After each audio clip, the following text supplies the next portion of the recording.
안녕하세요, 여러분. 이제 함께 하나님의 말씀을 살펴볼 텐데요.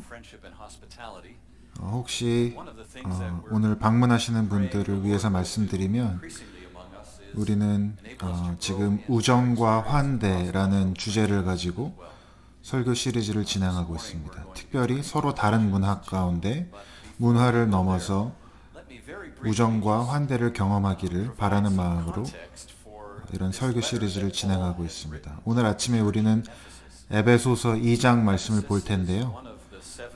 말씀을 읽기 전에 먼저 몇 가지 이 배경이 되는 말씀을 좀 드려보겠습니다. 에베소는 요한이 편지를 보낸 7교회 중에 하나가 있던 도시이고요. 지금까지도 가장 아름다운 유적지 중에 하나입니다. 지금 터키에 있는 도시이며 그 당시에는 항구 도시였습니다. 지금은 더 이상 그렇지 않지만 큰 도시였고 항구 도시였고 문화적으로 경제적으로 많이 발전한 도시였습니다. 그곳에 세워진 에베소 교회는 빠르게 성장해서 사도행전에 보면 그 당시에 아르테미스 신전에 납품하던 우상의 판매가 크게 감소했다라는 그런 기록이 있습니다. 아르테미스 신전은 고대의 7대 불가사의 중에 하나라고 불리울 정도로 큰 신전이었습니다. 에베소에 있는 신전이었는데 그러한 그 여신을 숭배하기 위한 이 우상의 판매는 아주 중요한 그 비즈니스 중에 하나였는데 교회가 성장하는 바람에 바로 이 우상 판매가 줄어드는 일이 발생한 것입니다. 이 도시는 로마의 도시로서 대부분 유대인이 아니라 이방인으로 구성된 도시였고 따라서 에베소 교회도 유대인과 이방인 출신의 교인들이 함께하는 교회였습니다. 그런데 그 사이에 상당한 반감과 적대감이 있어 왔습니다. 한 학자는 이렇게 말했습니다. 예수님이 오시기 전까지 이방인들은 유대인들에게 멸시의 대상이었습니다. 그 사이의 장벽은 절대적이었습니다. 유대인이 이방인과 결혼하면 그 유대인에 대한 장례식이 거행되었습니다. 이방인과의 만남은 곧 죽음과도 같았던 것입니다. 바로 이러한 상황 가운데 바울이 이 자라나고 있는 에베소 교회에 편지를 쓰고 있는 것입니다.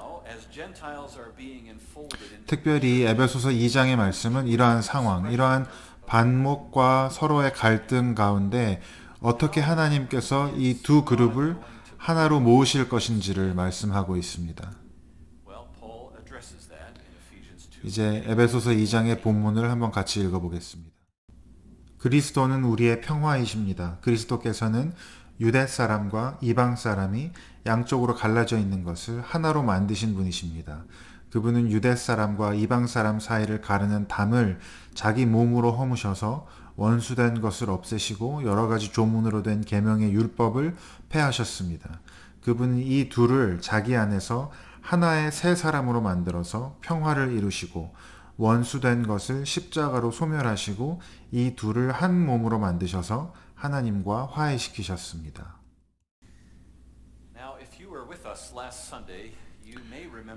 여러분 지난주일 예배도 함께 하셨다면 김영준 목사님 설교하고 또 우리 인턴 샌드라 전도사님이 간증을 한 후에 예배 끝에 제가 나와서 드렸던 말씀을 기억하실 것입니다. 지난 몇 주 동안 우리는 하나님께서 예상하지 못한 방식으로 우리 가운데 말씀하시는 것을 들었습니다. 특별히 저와 김 목사님은 더 그랬습니다. 우리는 하나님께서 하시는 일에 주의를 기울일 필요가 있겠다라고 생각했습니다. 지난주 예배가 끝날 때 저는 우리가 경험한 일들을 하나님께서 우리 가운데에 어떤 공간을 창조하고 계신다라고 느낀다고 말씀드렸습니다. 우리가 서로의 다름을 넘어 우리의 문화적 차이와 인종적 차이와 언어의 차이를 넘어서 더 사랑하고 존중하며 함께 성장하는 공동체를 만들어갈 수 있는 하나님께서 그러한 공간을, 안전한 공간을 우리 가운데 창조하고 계시다라고 저는 믿습니다.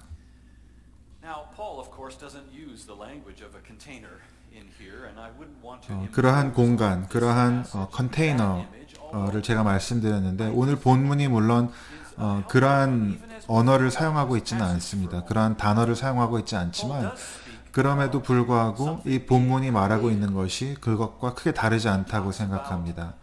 바울은 지금 무언가가 하나님께서 만들어가고 계신 것에 대해서 말하고 있습니다.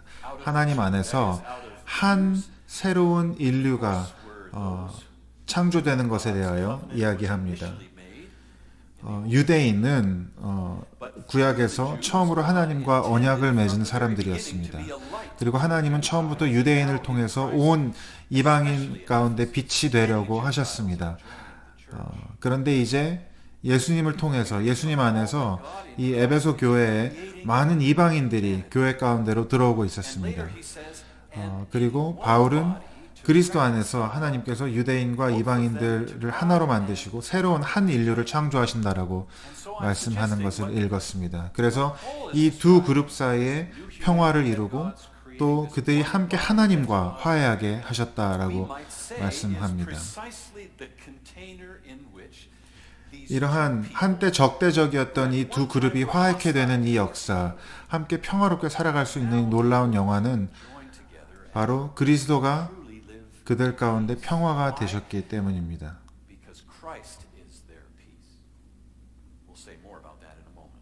잠시 뒤에 이 부분에 대해서는 더 말씀드릴 것입니다.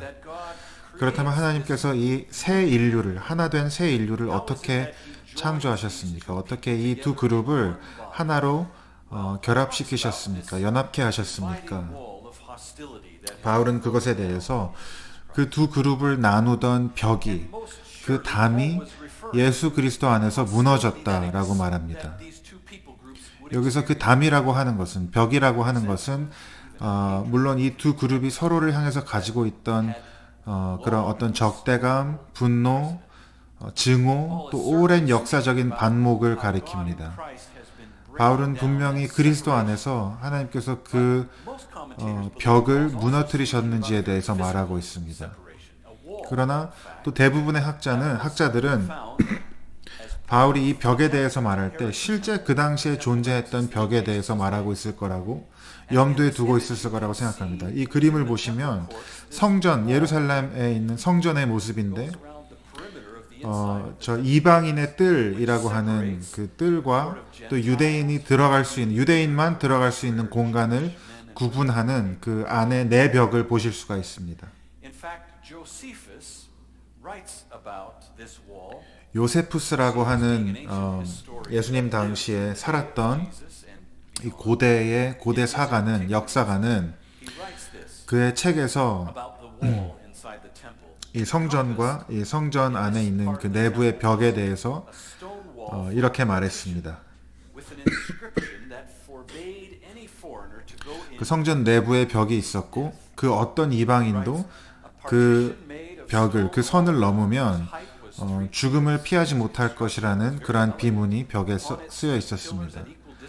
그 벽은 높이가 3규빗에 달하고 아주 우아한 모습을 가지고 있었고, 그리고 그 위에는 오직 순결한 유대인만 들어갈 수 있다라는 그러한 글귀가 새겨져 있었다고 합니다. 어떠한 이방인도 그곳을 지나서 안으로 들어갈 수 없었습니다. 바울은 지금 에베소를 향해서, 에베소 교인들을 향해서 이 편지를 쓰고 있지만 그러나 에베소에 살던 유대인들은 이 성전에 대해서 당연히 잘 알고 있었을 것이고, 이 이방인들과 유대인들을 가르는 성벽에 대해서도 잘 알고 있었을 것입니다. 에베소에 있는 이방인들 또한 이것에 대해서 알고 있었을 것입니다. 그래서 많은 학자들은 바울이 지금 이야기하고 있는 이 두 그룹을 나누던 벽은 상징적이기도 하지만 실제적인 이 성전 안에 있었던 그 벽을 말씀한다라고 보고 있습니다. 그리고 예수님 안에서 그 벽이 이제 무너지고 있는 것입니다. 이 벽에 관련해서 중요한 고고학적인 발굴들이 있었습니다. 두 번의 발굴이 있었는데, 하나는 1800년대에 다른 하나는 1930년대 지금 보시는 것처럼 발견되었습니다. 이것은 이스탄불에 있는 박물관에 보관되어 있는데 여기에 헬라어로 무엇이라고 써 있냐면 어떤 외국인도 성전의 이 굽은 선 안으로 들어올 수 없습니다. 그렇게 하다가 붙잡힌 사람은 자기의 죽음에 대해서 책임을 져야 할 것입니다. 바울은 지금 이 물리적인 장벽이 나타내는 것이 바로 이 적대감의 벽이라고 말하는 것입니다. 이 벽을 상징적으로 활용해서 그 두 그룹 사이의 적대감을 벽으로 표현하고 그리고 이제 그리스도 안에서 그 높은 담이 허물어져 버렸다라고 말씀하고 있습니다. 예수님께서 그 벽을 무너뜨리셨습니다. 물론 서기 70년에 이 성전 자체가 무너져 버렸습니다. 제가 이 이야기를 전에도 한번 여러분과 나눈 적이 있는데 다시 한번 여러분과 나누고 싶습니다. 예수님께서 우리로 하여금 화해케 하기 위해서 하신 일에 대한 너무 아름다운 그러한 예화라고 생각합니다. 고든 맥도날드라고 하는 목사님이 이런 얘기를 그분의 책에서 전합니다. 그분이 설교한 후에 한 나이지리아인 여성이 의사분이 목사님을 찾아옵니다. 그 여자분에게 이름이 뭡니까? 라고 물어봤을 때 그분이 영어 이름을 알려주었습니다. 그 목사님은 그분이 아프리카에서 오신 분인 것을 깨닫고 그 아프리카 이름이 무엇인지 그분에게 물어봤습니다. 그분은 아주 긴 이름을 말씀했는데 그 이름이 무슨 뜻인지 물었을 때 그녀가 이렇게 말했습니다. 내 이름은 분노를 없애는 아기라는 뜻입니다. 분노를 없애는 아이라는 뜻입니다. 당연히 궁금했겠죠. 왜 당신의 부모님이 그런 이름을 당신에게 주셨습니까? 라고 질문했을 때 그녀가 이런 얘기를 했습니다. 그분의 부모님은 서로 원수지간이었던 두 집안에서 왔고 당연히 조부모님들은 그 결혼을 강력하게 반대했습니다. 하지만 부모님은 서로를 너무 사랑했기 때문에 가족의 의견을 거역하고 결혼했습니다. 그리고 몇 년 동안 그들은 양쪽 가정으로부터 배척당했습니다. 그런데 엄마가 임신을 하고 저를 낳았습니다. 그리고 저희 조부모님이 저를 품에 안았을 때 모든 분노와 적대감이 사라졌습니다. 그래서 제 이름이 모든 분노를 씻어내는 아이, 모든 분노를 사라지게 하는 아이라는 이름을 제가 갖게 되었습니다. 여러분, 저는 그 이름이 바로 예수님의 이름이라고 생각합니다. 그것이 바로 예수님께서 하신 일입니다. 저와 여러분이 십자가 앞에서 그리스도 앞에서 용서받고 사랑받고 화목되어지고 우리의 모든 죄가 씻겨졌습니다. 모든 경멸과 원한, 비통함이 깨끗이 씻겨졌습니다. 그리스도는 우리의 평화가 되셨습니다.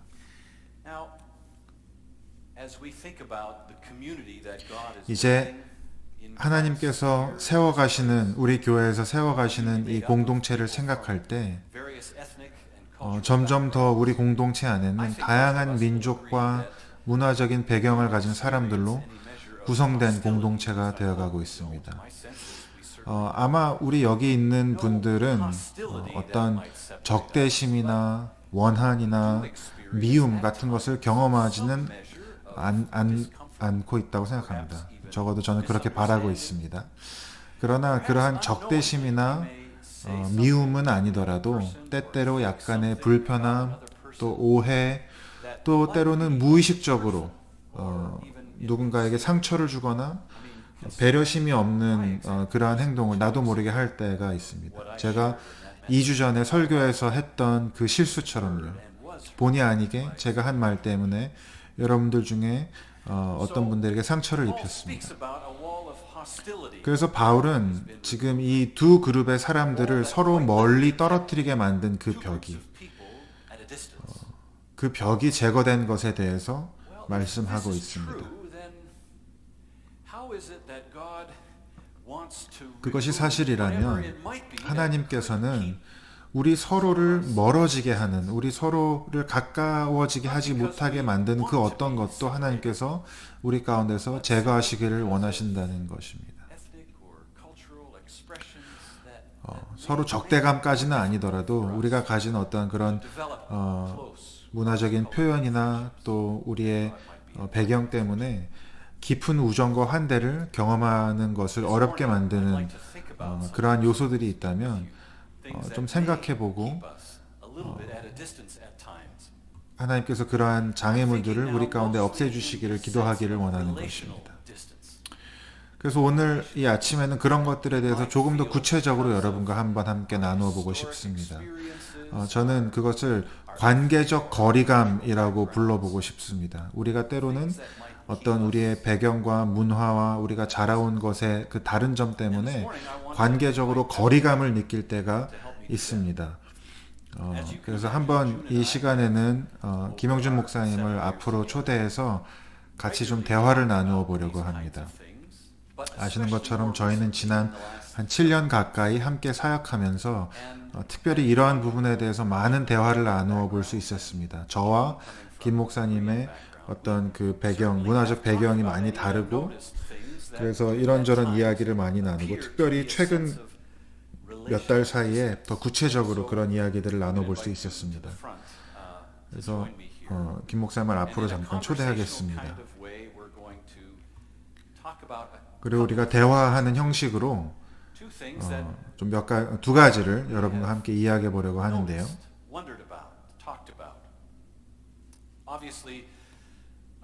What we're going to be sharing is experiences that come out of my Canadian background.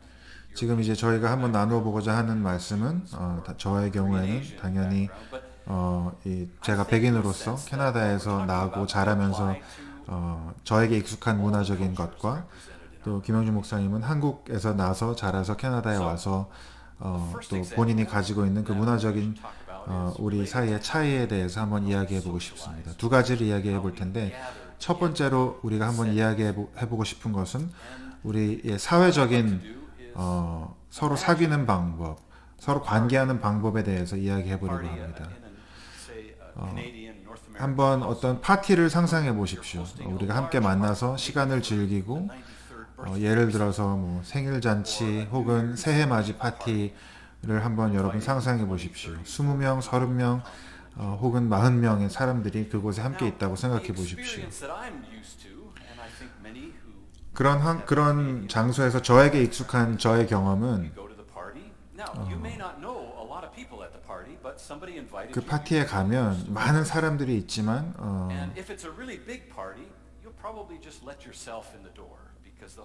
저는 그곳에 가는데 큰 어떤 부담은 없을 것입니다. 저를 초대한 사람은 있겠지만 그 사람은 다른 사람들 때문에 바쁘기 때문에 저를 맞아주지 못할 수도 있습니다. 하지만 저는 자연스럽게 그 장소에 들어가서 처음 보는 사람이라도 함께 인사를 나누고 대화하고 이런저런 얘기를 나눌 것입니다. 또 저를 초대해 준 분이나 그 파티의 주인공이 되는 사람을 제가 어느 시점에서는 찾아가서 축하하고 또 잠깐 대화를 나누겠지만 실제로 이러한 파티는 제가 누구든 만나서 제가 아는 사람들은 반갑게 만나고 또 모르는 사람들이라도 그곳에서 새롭게 만나서 대화를 나누고 또 같이 시간을 보내는 것이 일반적입니다.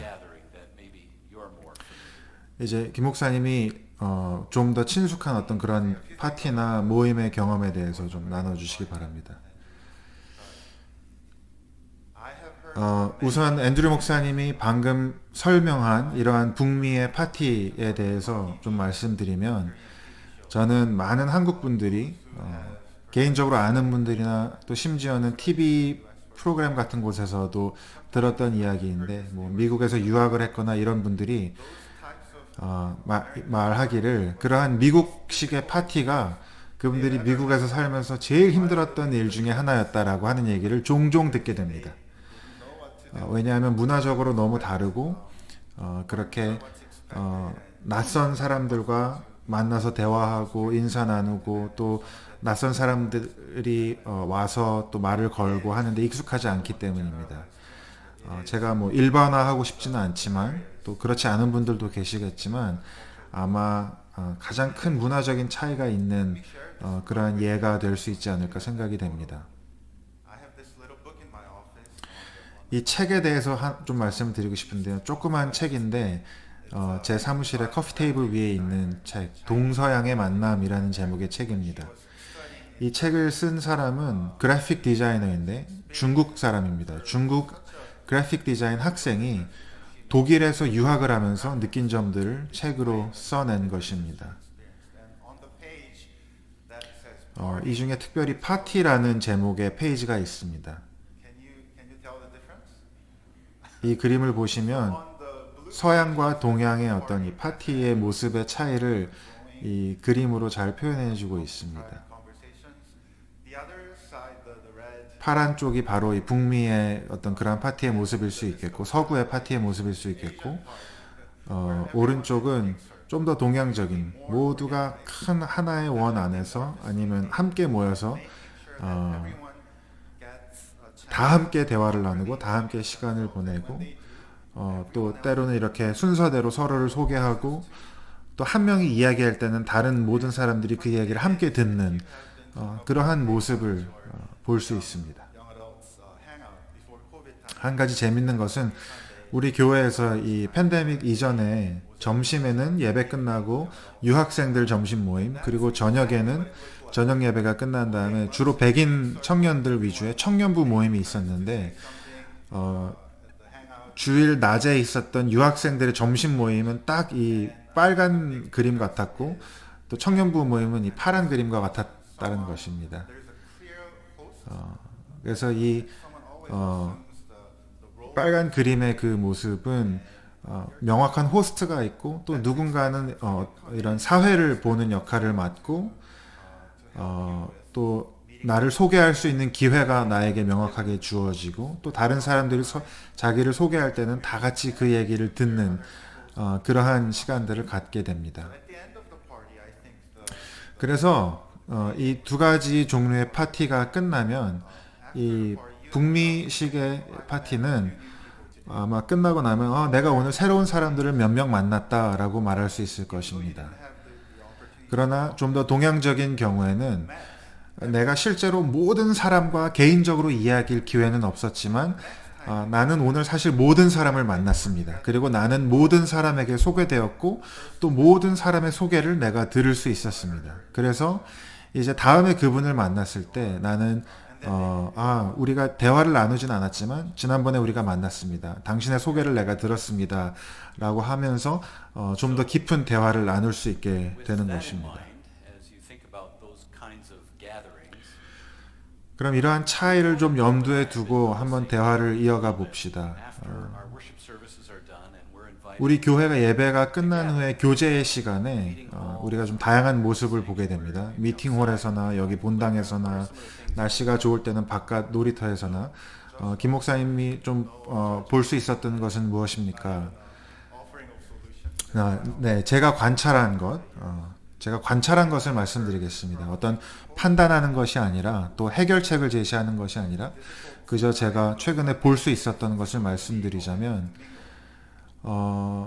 어떤 한국 분들은 저에게 주일날 좀 힘든 시간 중에 하나는 예배 후에 미팅홀에서 사람들과 어울리는 것이라고 말씀하시는 얘기를 제가 사실 여러 번 들었습니다. 아까 말씀드린 것처럼 이러한 한국 배경이나 아시아적인 배경을 가진 분들 중에는 미팅홀에서 그냥 이렇게 자연스럽게 대화를 나누고 이 사람 저 사람과 이야기를 나누는 것을 좀 어려워하는 분들이 있습니다. 실제로 제가 어떤 이런 그 분리를 좀 보기 시작합니다. 이제 미팅홀에는 좀 더 나이 드신 백인 분들이 많이 계시고 여기 본당에는 젊은 동양인 부부들이나 가족들이 옹기종기 모여 있는 모습들을 봅니다. 어쩌면 그분들에게 좀 더 편하게 느끼는 그런 공간이 생겨나고 있는 것입니다.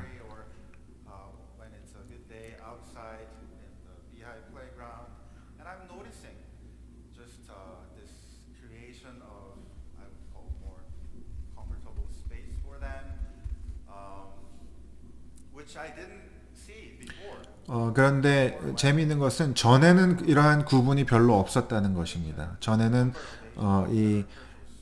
우리 교회에 동양 분들이 훨씬 숫자가 적었기 때문에 따로 모여 있는 것이 큰 의미가 없었고, 그래서 모두가 미팅홀에서 함께 교제 나누는 어떤 것을 제가 기억합니다. 그런데 우리가 지난 몇 년 사이에 우리 교회 에이시안 분들이 훨씬 많아지게 되면서 그분들이 또 편하게 같이 아무래도 머무르다 보니 이런 구분이 좀 더 눈에 띄게 된 것 같습니다. So you can imagine if you're 이번에는 한번 주제를 조금 바꿔서 우리가 처음 어떤 교회에 방문해 했다고 한번 상상해 봅시다. 저도 뭐 이런저런 다양한 교회들을 방문해 볼 경험들이 있었고, 누구나 처음 어떤 교회에 가본 기억들이 있으실 텐데요. where maybe you don't know 우리가 방문자로서 혹은 처음 그 교회에 온 사람으로서 거기에 왔을 때 우리는 누구든지 누군가 좀 먼저 나를 발견해주고 좀 와서 소개해주고 환영해주기를 대부분은 아마 바랄 것입니다. 왜냐하면 우리가 먼저 누구에게 가서 이야기하고 자기를 소개하고 그러기는 좀 쉽지 않기 때문입니다. 물론 여러분 중에는 얼마든지 그렇게 하실 수 있는 분도 계시겠지만, 방문자의 경우 대부분 누가 좀 와서 도와주기를 바랄 텐데요. 김 목사님의 어떤 한국 교회에서의 경험은 어떠신지요? 네, 제가 다니던 대부분의 한국 교회는 주일 예배 후에 처음 오신 분들이나 방문하시는 분들은 대부분 따로 별도의 방으로 초대를 받게 됩니다. 안내하시는 분들이나 또 기존 교인들이 여러분이 새로 오신 분이라면 최대한 그것을 알아차리려고 노력하고 여러분을 이렇게 별도의 방으로 초대하게 될 것이고, 거기에는 아마 음식이나 다과도 따로 준비되어 있을 것이고, 많은 경우에 담임 목사님이 또 여러분을 환영하기 위해서 거기에 있을 것입니다. 그리고 아까 우리가 그림에서 본 것처럼 좀 더 이렇게 준비되어 있는 순서에 따라서 서로를 다 같이 소개하고 또 교회 소개를 듣고 하는 그러한 일들이 있게 됩니다.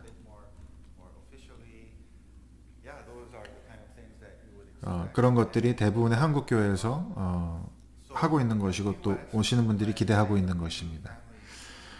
그것은 우리 교회에서도, 지금 우리 뉴웨스트 교회에서도 마찬가지인데, 예를 들어서 제가 어떤 새로운 가족이 오신다라고 하는 것을 들었을 때, 알고 있을 때, 특별히 한국 분이거나 이 동양 분들인 경우에는 제가 그분들과 계속 같이 있으려고 노력을 합니다.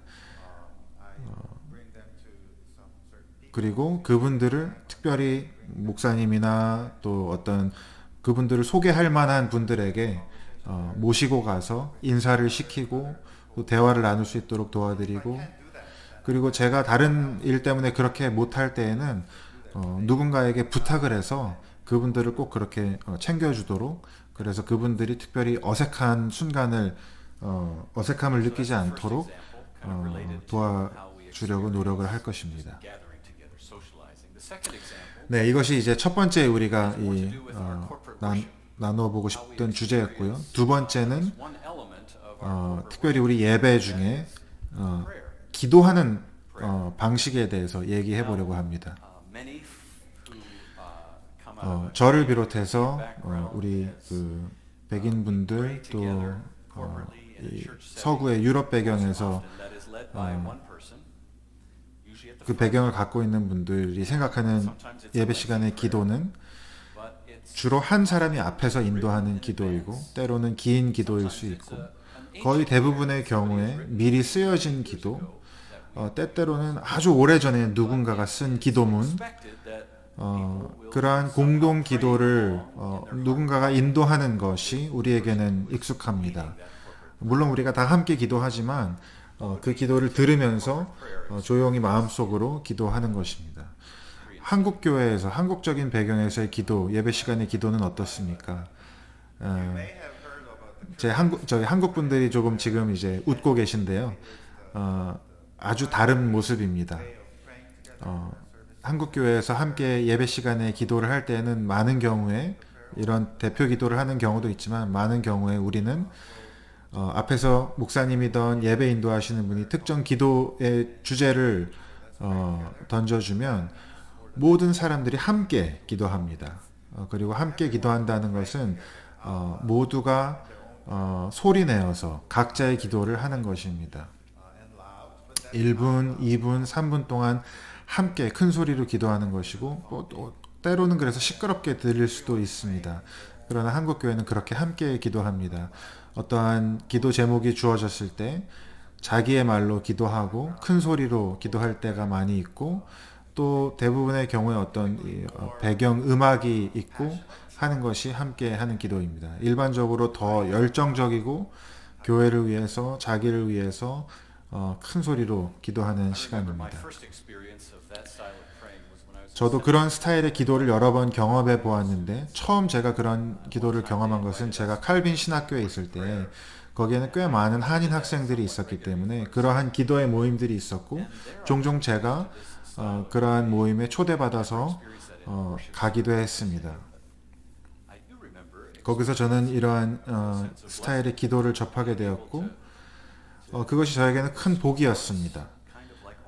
이 함께 올려드리는 기도의 소리가 마치 음악처럼 합창처럼 들린다라고 생각했고 정말 그 기도 안에서 하나님께서 나아가는 것을 경험했습니다. 저에게 그것은 뭐 혼란스럽거나 시끄럽지 않았고 의미 있는 시간이었습니다. 다 기도하고 있었기 때문에 누가 제 이야기를 듣고 있고 제가 기도하는 내용을 듣고 있는지에 대해서 걱정할 필요 없이 하나님께 마음을 열 수 있는 시간이었습니다. 누구도 그런 걱정 없이 자기의 기도를 하나님께 올려드릴 수 있었습니다. 그러면 김 목사님이 우리 교회에 와서 우리 교회의 어떤 그 기도의 방식에 대해서는 어떻게 느끼셨습니까? 제가 우리 교회에 온 지 벌써 7년이 되었기 때문에 처음 제가 왔을 때 어떻게 느꼈는지 벌써 많이 잊었지만 제가 기억하는 것은 초반에는 예배가 끝나면 제가 그런 느낌이 들었습니다. 무엇이냐면 오늘 예배 시간에 나의 기도를 할 수 있는 기회가 없었다라는 생각입니다. 내가 나의 언어로 나의 목소리로 설교에 대한 나의 반응으로 또 죄를 고백하는 시간에 나의 죄에 대해서 회개하고 또 기도할 수 있는 기회가 없었습니다. 기도하는 시간은 많이 있지만 내가 나의 기도를 나의 표현으로 할 수는 없었습니다. 저는 그것이 큰 차이 중에 하나라고 생각했습니다.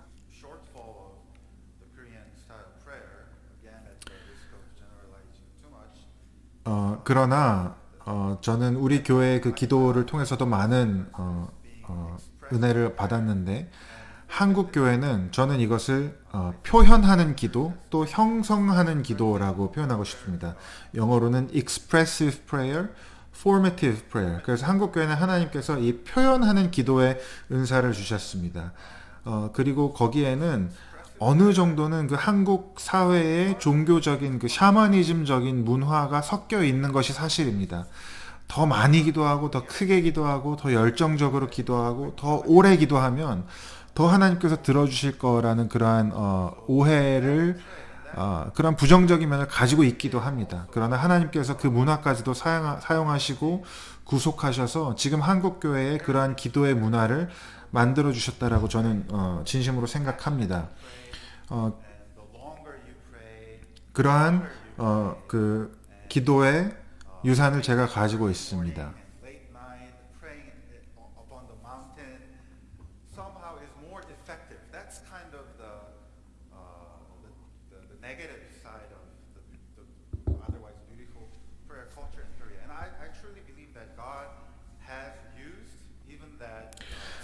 그런데 제가 우리 교회에서 경험하고 배운 그러한 이 서구의 기도의 아름다운 점은 저는 이것이 포메티브한 우리의 신앙을 형성하는 데 유익한 기도라고 생각합니다.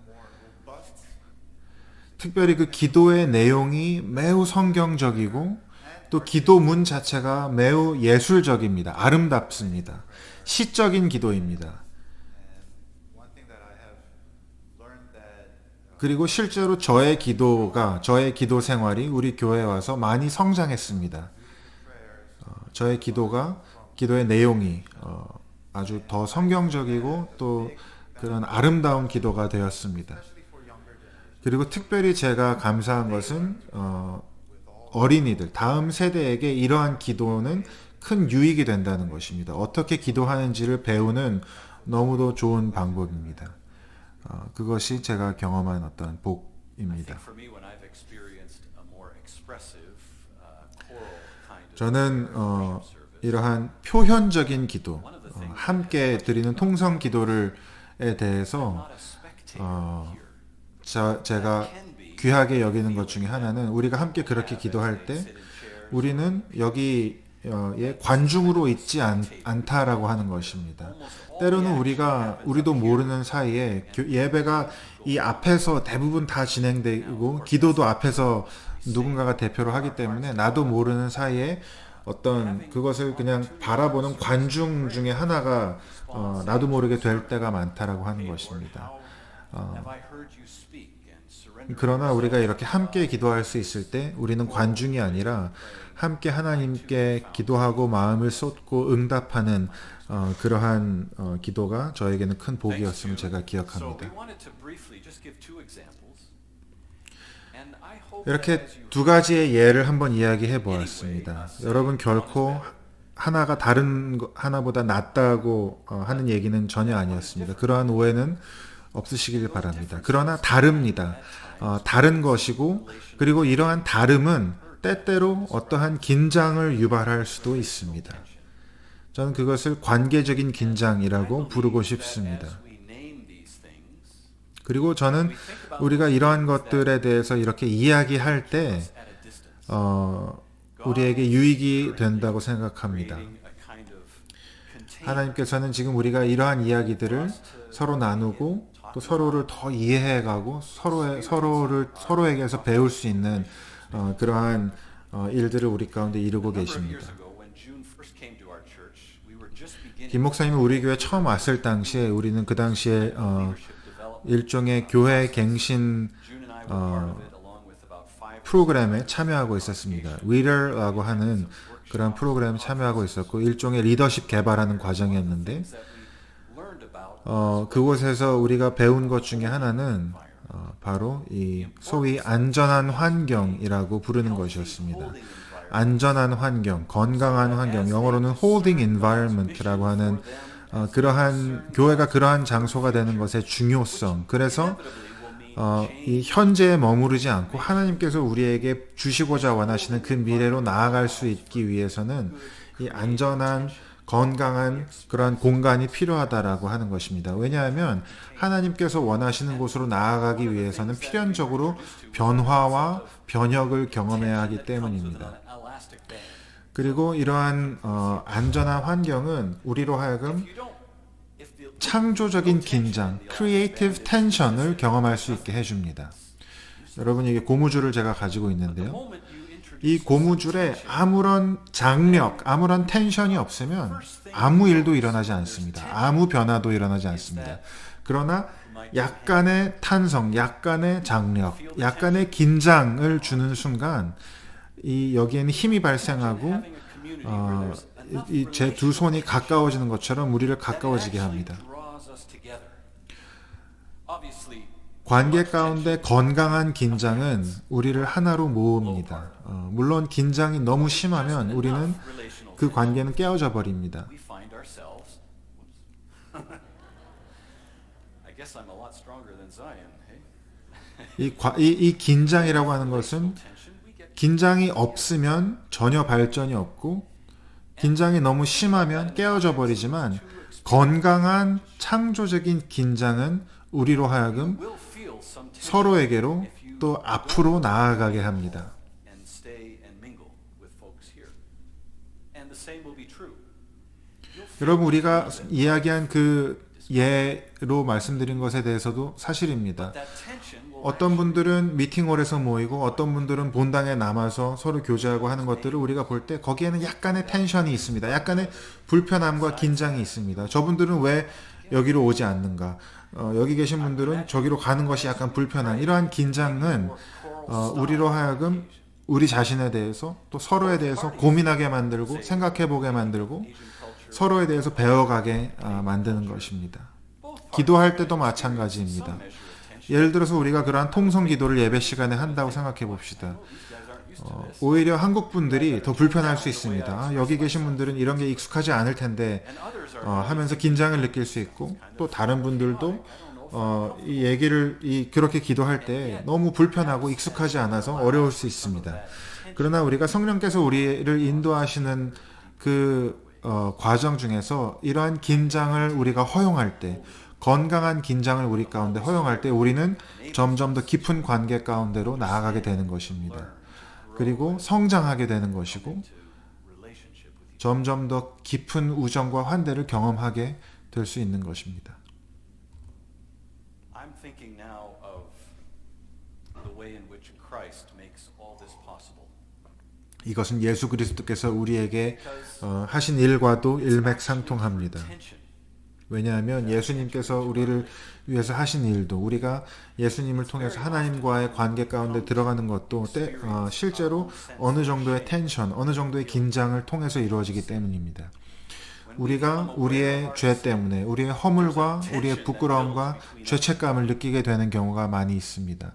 때로는 성령께서 우리 가운데 우리의 더러운 모습, 우리의 죄를 밝히 보여주실 때가 있습니다. 그러면 긴장이 형성됩니다. 나의 현재의 모습과 하나님께서 나에게 바라시는 모습 사이의 그 간격 때문에 긴장이 형성됩니다. 그리고 하나님은 그리스도 안에서 사랑으로 그 긴장이 우리를 하나님께로 더 가까이 우리를 이끄도록 그 긴장을 사용하십니다. 적당한 건강한 긴장을 통해서 우리가 더 하나님께 나아가게 되는 것입니다. 그리스도께서 우리 가운데 오셔서 사랑으로 오셔서 죄의 장벽을 제거하셨으므로 그리스도께서 우리의 화평이 되신 것입니다. 우리를 멀게 하는 것들을 제거해 주신 것입니다. 그래서 우리의 기도는 우리가 그리스도 안에서 형제 자매로서 계속해서 우리를 조금이라도 멀리하게 하는 것들을 하나님께서 제거하시고 한 가족이 되는 온전한 기쁨을 경험하게 되는 것입니다. 저와 함께 기도하겠습니다. 하나님, 우리의 기도를 하나님께 올려드립니다. 찬양과 감사로 우리의 마음을 주님께 드립니다. 그리스도 때문에 우리가 하나님 안에 한 가족이 되었습니다. 그리고 하나님께서 우리 가운데 우리를 멀리하게 하는 것들을 제거하시는 것들을 봅니다. 그리스도의 이 한 몸 안에 하나님께서 창조하신 놀라운 아름다운 다양함을 보게 해주셔서 경험하게 해주셔서 감사하고 우리가 서로 더 깊이 사랑하는 관계 가운데로 들어갈 수 있도록 해주십시오. 우리가 더욱더 하나님을 높여드릴 때 하나님께서 계속해서 우리 가운데 일하시기를 역사하시기를 기도합니다. 건강한 텐션, 건강한 긴장이 우리 가운데 있어서 우리를 더 서로를 가깝게 하고 또 주님께 우리가 가까워지는 일들을 경험할 수 있도록 우리를 이끌어 주십시오.